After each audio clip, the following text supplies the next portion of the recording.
Welcome back to Africa 54. Zimbabweans go to the polls in just 2 days. Now, for more, we now turn to our anchor at large, Dimiake Mwakaliele. Welcome, Dimi. Well, thank you, Vincent. More than 6 million Zimbabweans have reportedly registered to cast their vote in the country's general election Wednesday. Millions others who left the country citing persecution by the government of President Robert Mugabe, however, say they plan to return to vote since the government did not extend them voting rights. In the immigration hub of Johannesburg, one opposition group is helping many return home to vote. Thuso Khumalo reports for VOA News from Johannesburg. The United Nations International Organization for Migration says some 2 to 3 million Zimbabweans live in South Africa. Many say they fled because of the regime of President Robert Mugabe.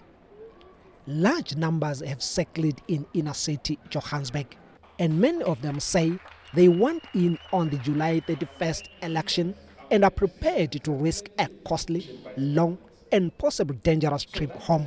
Rights groups frequently accuse Mr. Mugabe's security forces of intimidating and attacking opposition supporters. Some of these voters say they are making the trip in the hopes that their vote can kick Mr. Mugabe out of office after more than 3 decades in power.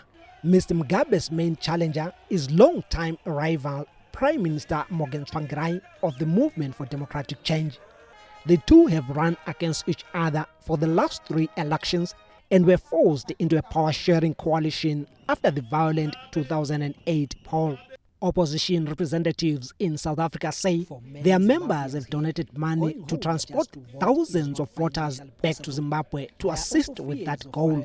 Kumbulani Moyo is a South African-based opposition leader. What we normally do with our members who go back, we induct them in terms of how they should conduct themselves while they are in Zim, and making sure that they don't do what is not according to the laws of the Zimbabwe.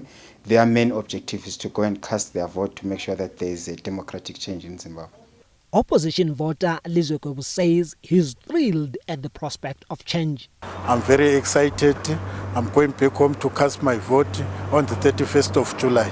University of Johannesburg student Andrew Kotora has a Zimbabwean presidential scholarship. Obviously, at times you get worried that what if the current government doesn't win the elections? What's the future for us as the students since we signed the contract under the ZANU-PF government? No matter whom they vote for, these Zimbabweans living abroad say they want democracy even if they have to travel long distances to get it. Thuso Khumalo for VOA News, Johannesburg. Now, Zimbabwe's government says it lacks resources to extend voting rights to those outside the country. However, many say the move was deliberate to cut back support for the opposition.